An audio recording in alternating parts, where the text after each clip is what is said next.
bem-vindos, amantes da quinta arte, ao Primeira Página, onde a primeira impressão é que vale. Eu sou o Rafael Campos, esse é o Matheus Braga, e hoje a gente vai falar mais sobre algumas histórias, mas dessa vez voltaremos a um pouco falando sobre os contos nossos, para vocês terem uma ideia de mais ou menos como a gente vai fazer também quando vocês mandarem o conto de vocês. E hoje nós iremos falar sobre O Frio da Inocência, da Camila Fogasi, pela uma antologia pela Cartola. E aí, Matheus, o que temos de bom aí? É isso aí, Rafa. É uma antologia da editora Cartola, como o senhor comentou, né? É, foi um financiamento coletivo, se não me engano, né? No Catarse. E aí tinha. Antes de financiamento coletivo, na verdade, tinha o edital, né? E a Cartola, como algumas editoras fazem, elas disponibilizavam uma sinopsezinha, né? E aí você discorria ali o tema, né? Dava sua visão ali sobre aquela sinopse de alguma forma, né? E esse em específico era sobre o período da Inquisição. Então, o livro chama Os Horrores da Inquisição, tá aqui a versão física dele, é um livro relativamente curtinho, né? Tem, se não me engano, deixa eu ver aqui, bom, são acho que até mais de 15 contos aqui, talvez. E aí tinha, bom, como é de prática comum das editoras, né? Limitar a quantidade de palavras, tá? Que é a questão do conto ali. Então, o autor ele tem ali que trabalhar com o que tem e se virar com o que tem, né? E aí até a gente entende que é até mais importante em questão de conto é a primeira página, né? Ganhar o leitor logo de cara na primeira página, porque já que é uma coisa curta, né? Quanto antes você prender ali o leitor, melhor, né? E aí então o conto da Camila se chama O Frio da Inocência. Camila é amiga nossa, do nosso grupo de escrita também, de longa data já. A gente admira bastante. E vamos lá. O Frio da Inocência, Camila Fogasi. Eu não sei por que me trouxeram para este lugar. Mal entendo o que eles falam. Talvez queiram me recompensar, ou talvez eu seja tolo o suficiente para acreditar nisso. Lembro-me das histórias contadas ao redor da fogueira.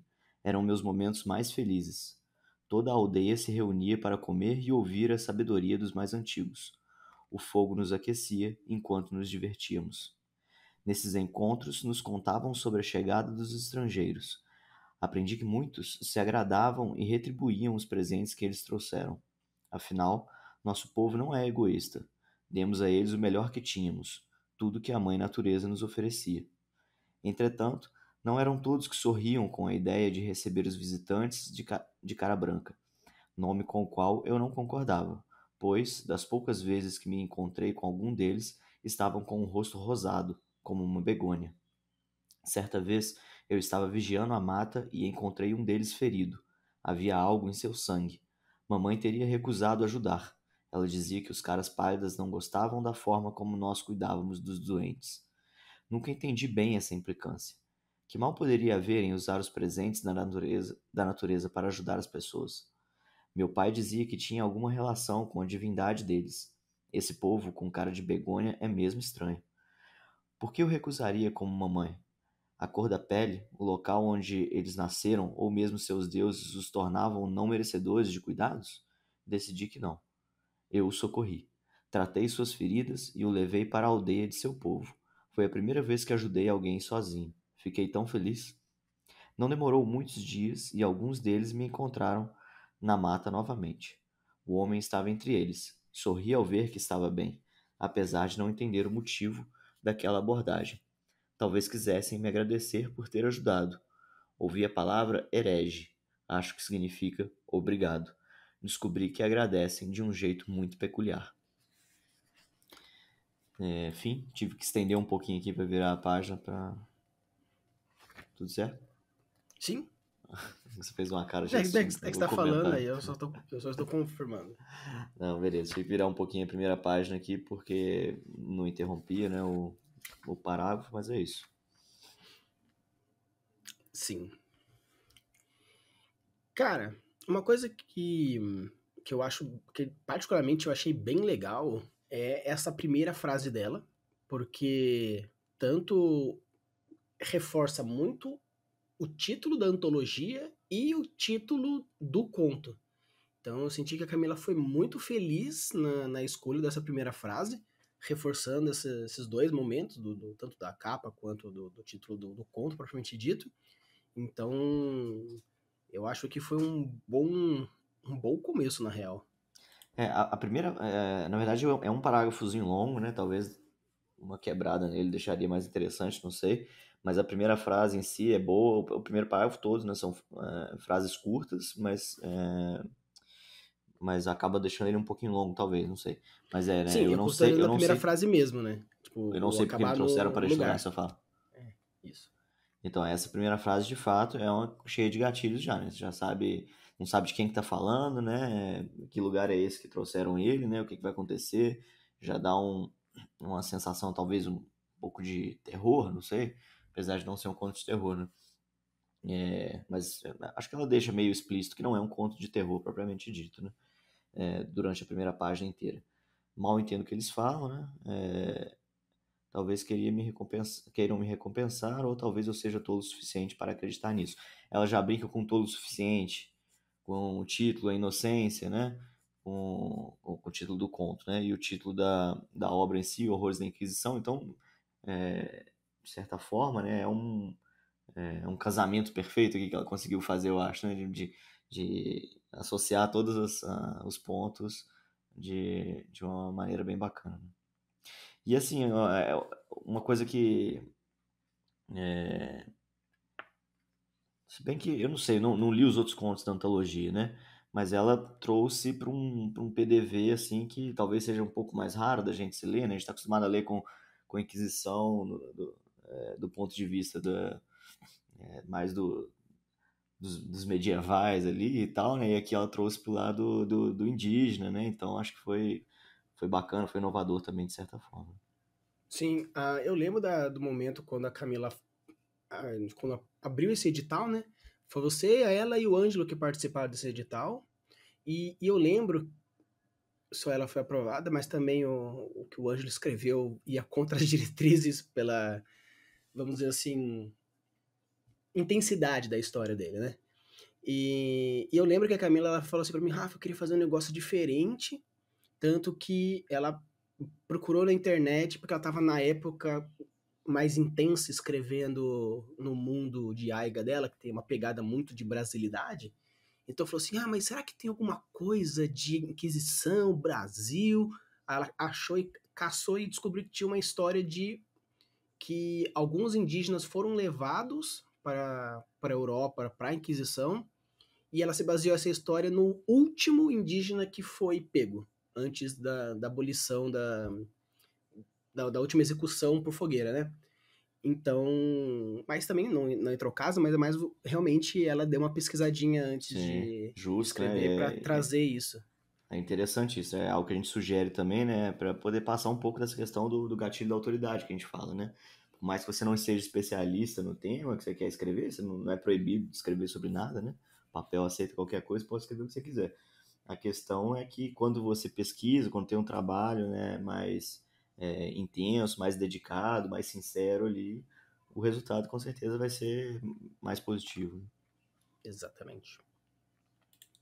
E pegando aqui, você falou da primeira frase e quebrar, eu concordo bastante em, né, eu não sei por onde, não é porque me trouxeram até este lugar, aí realmente eu também daria um enter. Mas o que eu acho interessante aqui é que se você for pegar esse primeiro parágrafo e o segundo parágrafo, apesar de estar no mesmo tempo gramatical que a história toda, mas você percebe que do segundo parágrafo pro terceiro parágrafo, ele sai de um tempo psicológico e entra num tempo é, de corrido, né? Tipo de timeline. Porque você percebe que existe essa ideia de ele tá numa reflexão, não sei por que isso, mal entendo, recompensar, lembro daquela época, não sei o que, não sei o que, não sei o que, não sei o que. Aí entra. Nos encontramos, nos contava lá. Então, esses dois primeiros parágrafos tá num tempo psicológico diferente do tempo cronológico, lembrei a palavra, Uhum. cronológico da história. Porque aí depois ela vai meio que voltar e contar, né, o do momento que ela encontrou com... Ela não, né? Ela, eu digo Camila, a autora, né? O personagem que a gente não sabe se é homem ou mulher, né? Acho que não tá explícito em momento algum, mas digo assim, a personagem vai voltar e contar, né? O que que se passou nesse momento que ela resgatou ali, né? Ajudou ali um...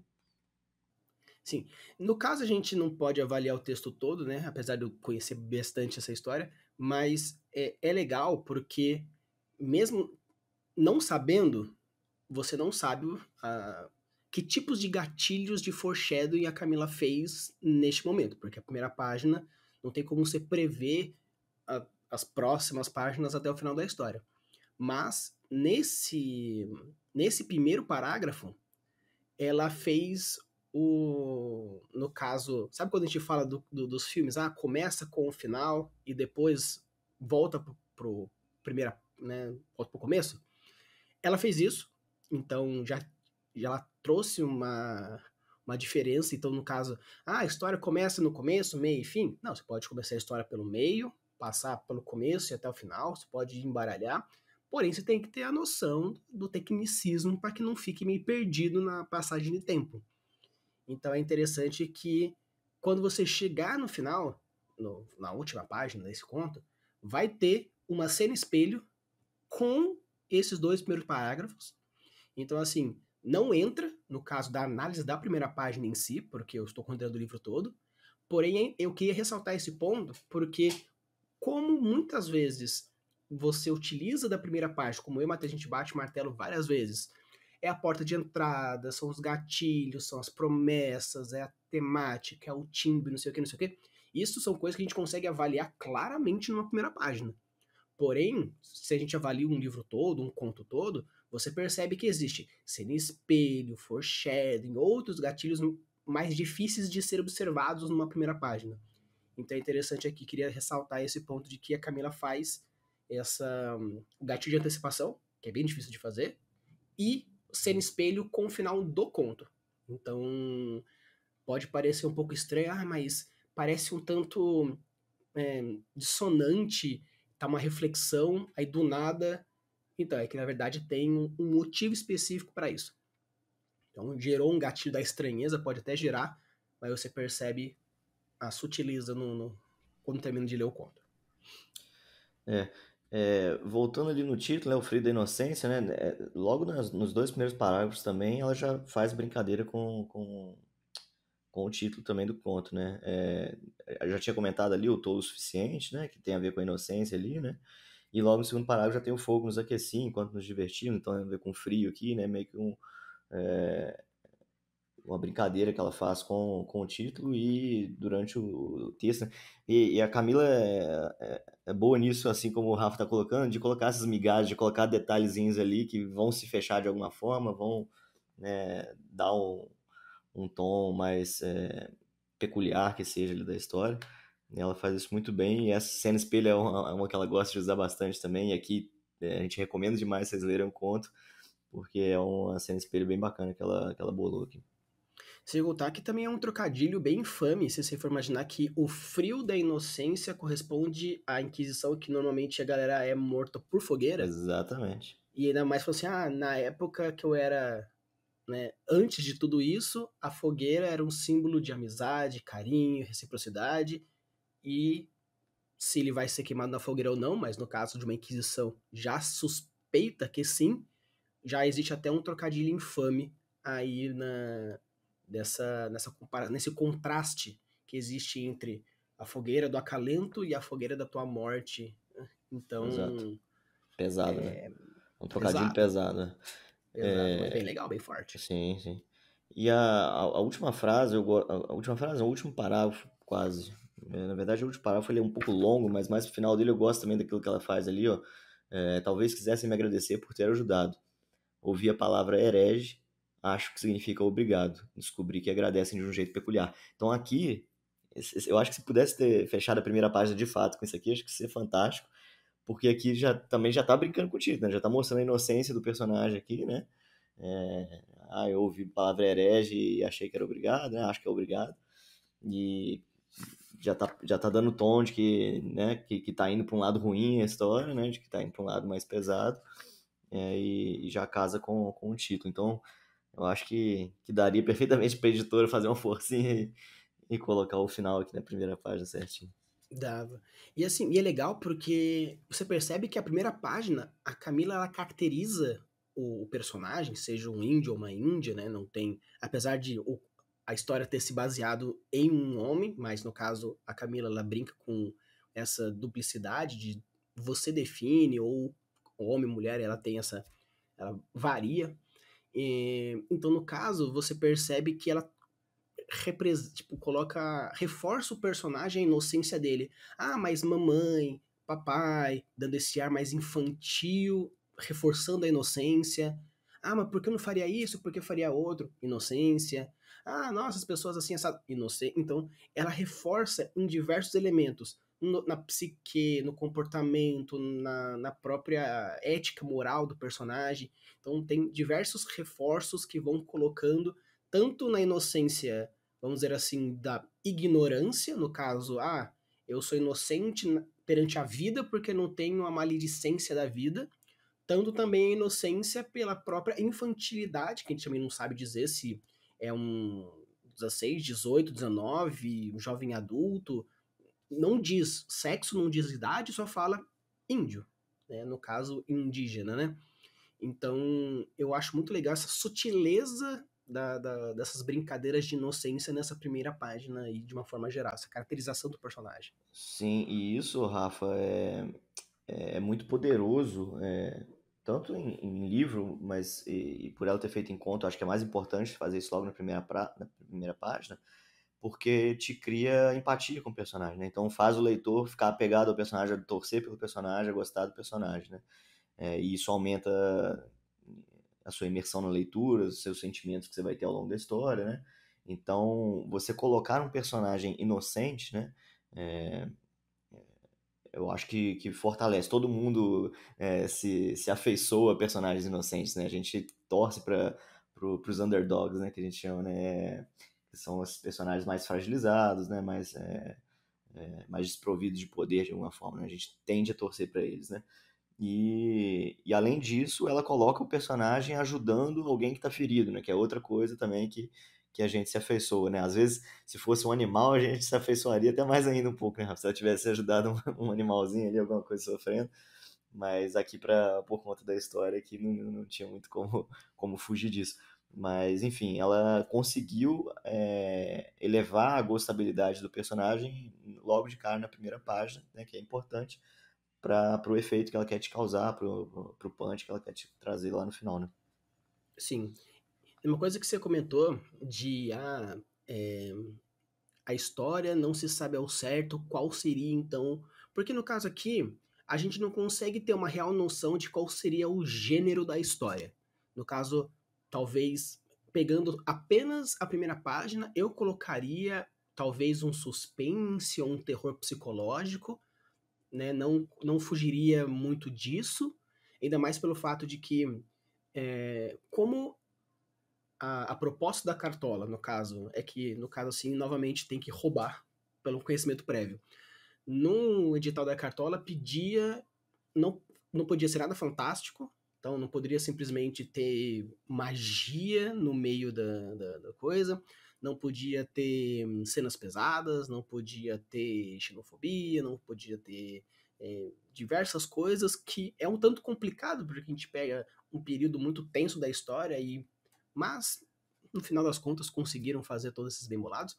Então você percebe que não vai ser uma fantasia, não vai ser uma ficção, porém você percebe que ele flerta um pouco em terror histórico, pelo fato de ser já algo realmente, peguei matemática, caso você queira fazer uma história ambientada na Segunda Guerra, beleza, você consegue. Mas isso aí é uma ambientação. Agora, qual que é o gênero? Se eu pegar Hellboy, que é ambientado acho que é a Primeira, Segunda Guerra, acho que é a Segunda Guerra, é fantástico. É uma ficção fantasiosa, ou até mesmo fantasia, no caso, mais urbana.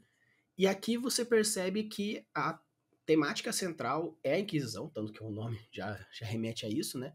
Mas você percebe que tem esse suspensezinho, porque sabendo que é uma história de suspense, já começa com a frase dizendo que, não sei porque eu tô aqui.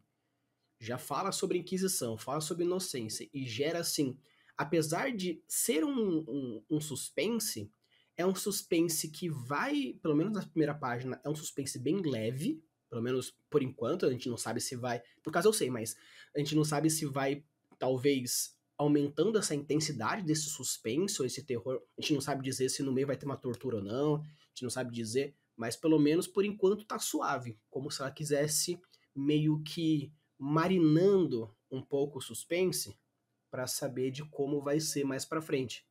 Porque se a gente considerar um escalonamento que a própria primeira página está começando a pôr, não sei o que, tudo mais, e pá. Aí acaba a primeira página com o cara falando herege. E então, assim, já é uma. Subir um pouquinho o degrauzinho de, antes, eu não sei porquê, mais infantiloide, vamos chamar dessa forma, mas acabar a primeira página com o cara gritando herege, você já pode imaginar que dali pra frente pode dar uma virada de chave interessante. Então eu gostei dessa marinada que a Camila deu nesse comecinho. Sim. E tava olhando aqui, cara, é um conto muito curtinho, são 3 páginas e meia só. Então, assim, de novo, reforçando, acho que ela conseguiu muito bem caracterizar muito bem aqui, logo na primeira página, pro tamanho que é a história, você já conseguiu fazer você gostar do personagem, né? Já vai conseguir te criar os sentimentos que ela quer que você tenha com o personagem. Sim. Mas, agora, falando, né, já que não parecer que nós estamos babando o ovo da Camila, tem alguns pontos que eu acho que me incomodou um pouco pessoalmente. Um pouquinho, mas eu acho que talvez seja o meu lado chato falando, mas tem um ponto. Como a Camila ela trabalhou mais forte esse quesito do regionalismo brasileiro, no caso de trabalhar a Inquisição no ponto de vista de um indígena, eu sinto que algumas informações, apesar de que, se estamos falando, por exemplo, o cara, no caso o português, falou herege, o índio entendeu e tentou traduzir a partir do seu arcabouço. Isso achei legal. Acho que é muito incomum acontecer esse tipo de coisa, do tipo, que nem a gente brincou. Todo mundo no filme hollywoodiano fala inglês, não importa o tempo, o espaço e o negócio, né? No caso, nós temos um índio, se é tupi, se é qualquer coisa, não importa nesse quesito, pelo menos nessa história. Mas eu sinto que ah, quando falou mamãe e papai, apesar de acreditar que seja para dar um reforço na Na inocência, infantilidade, né? na infantilidade, eu acho que isso é um Uhum. ponto positivo, mas eu acho que cria um leve Destoa um pouco. contraste Uhum. com o preceito que, para o índio, de uma maneira geral, mãe é a mãe natureza. Então, assim, mesmo que fale mamãe para meio que separar o mamãe carnal que me pariu e o mãe natureza, talvez a Camila tenha colocado esse mamãe para esse ponto também, mas eu sinto que levou um pouco de uma liberdade poética que talvez pudesse ter sido contornada de uma outra forma. Então, no caso, talvez se colocasse realmente uma outra forma de citar a sua progenitora e o seu progenitor, de uma outra forma que não utilizasse os conceitos papai e mamãe, né, que, o que eu tô falando, talvez seja uma reestruturação bem mais difícil, porque ela teria que trazer a inocência de uma outra forma, mas como a inocência ela foi abordada muitas vezes na página, tirar um elemento para caracterizar um pouco mais a cultura indígena em si, É isso que eu ia falar, talvez. Rafa. Acho que além do papai e do mamãe aí, que de fato também achei que me pegou um pouco, eu acho que faltou um pouco nessa primeira página, não sei, não lembro aqui agora do restante do texto dela, mas faltou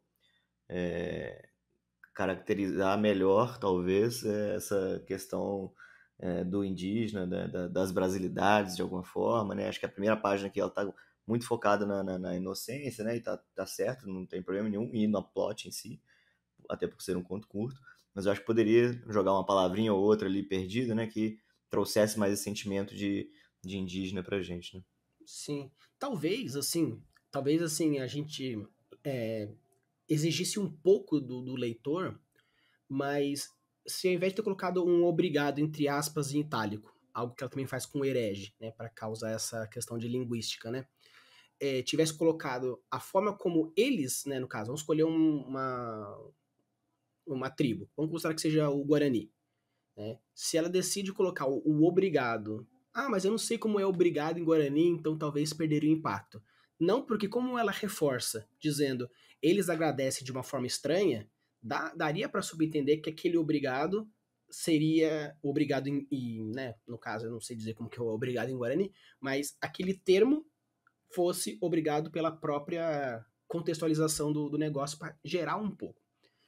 Né? Sim, ela traz um pouco de brasilidade nas outras páginas, mas é uma história bem curta. Então, daqui ela já vai, pega no barco, do barco já chega na Europa já tem um negócio. Então, tipo, é muito rápido. É algo assim muito rápido. Traz essa urgência muito rápida. E tem um ponto também que, nossa, parece que estão caçando pelo em ovo. Não, são pequenos detalhezinhos que não fazem tanta diferença em si, tanto que ela conseguiu, se eu não me engano, ela ganhou, não apenas passou, mas também ela foi uma das caras da campanha. Tipo, usavam os trechos do livro, do coisa para divulgação. Então, não foi qualquer bosta. Mas é aquilo, a gente tá aqui para dar a nossa primeira impressão. Que é aqui, ó, ela traz, falando assim, pois poucas vezes que eu encontrei, alguns deles estavam com o rosto rosado, como uma begônia. Apesar de mais pra frente ela só usar, né, esse povo com cara de begônia é mesmo estranho, eu senti que ficou um pouco de é, show don't tell and tell, né? Porque assim, beleza, begônia. Begônia, dependendo de qualquer região do teu país, do país, né, que você tá, talvez tenha uma leve dificuldade de saber o que é uma begônia. Mas é uma fruta. Eu acho que o mais importante é se simplesmente falar assim, eu acho muito estranho a cara de begônia, ponto. Né? Eu acho que cai muito mais no meu gosto pessoal do que um erro propriamente dito, né? Porque não sinto que seja um erro, só me deu uma leve do tipo, se colocou que é rosado e depois comparou com uma begônia, eu acho que poderia muito bem ter só caracterizado e mais para frente colocado begônia, ou simplesmente já citado logo begônia para usar ele como adjetivo de beats mais para frente. Então eu senti que podia ter feito essa mudança, mas eu acho que particularmente seria mais um gosto pessoal mesmo. Sim. Não foi algo que me incomodou demais, não. Assim, pra mim não foi positivo nem negativo nesse caso. Só foi. Só foi. Mas aí, Matheus, então, viraria ou não viraria a página na Camila Fugazzi? Viraria, com certeza, Rafa. Eu achei que ela caracterizou muito bem o personagem, me trouxe gatilhos, boa primeira frase, bom título, combinando com o tom da história. Achei que, para mim, a única coisa que pegou mais mesmo foi essa falta de trazer o ar indígena, de trazer as características indígenas de alguma forma, para caracterizar um pouco mais ainda, né? E apesar de que, assim, tá bem caracterizado, eu acabei de falar, fica parecendo que eu tô me contradizendo, tá bem caracterizado na questão da inocência, do tom da história em si, né? Mas eu achei que na parte do indígena, acho que faltou alguma coisinha ou outra ali para poder deixar mais imersivo ainda. Mas viraria, sem sombra de dúvida. Sim, eu viraria, né? Tanto que virei mais de uma vez. Viramos Tanto várias, né? viramos várias vezes, tanto para os feedbacks quanto as histórias de quando foi lançada, aí foi algo maravilhoso. Então, sim, viraria, sem sombra de dúvidas. Ainda mais que essa é uma das, se não for a única, é uma das poucas histórias que a Camila fez que tem um ar um pouco mais pro sombrio, que é um tipo de leitura que particularmente eu gosto. Apesar de Inquisição não ser uma temática que me traz muita vontade de ler, né? A não ser, tipo assim, vamos fazer um terror ou um suspense na Inquisição, aí beleza. Mas às vezes simplesmente uma fantasia histórica que é a temática, não acho que tenha muito material que me agrade. Mas sim, eu viraria fácil mais de uma vez e com certeza acho que valeria a pena. E também, né, caso vocês gostem, a gente vai deixar aqui o linkzinho de todos os livros que a gente conseguir, de alguma forma, seja nossos ou de outros que chegarem a divulgar pra gente, para vocês também terem as suas próprias opiniões e saber se vocês virariam ou não virariam, porque é um de antologia e quem sabe vocês não encontrem outras histórias aí que vocês também virariam outras páginas e sugerem pra gente também. Acredito que seja uma de grande valia. Então, pessoal, espero que vocês tenham gostado. A gente vai deixar aqui também sempre para vocês aquele linkzinho do Forms para vocês mandarem a história de vocês, seja o conto, seja o livro, para a gente ver a primeira página e com certeza aparecendo aqui quando simplesmente aparecendo, porque a gente vai ler tudo bonitinho e fazendo as avaliações. Beleza? Então, bora ler.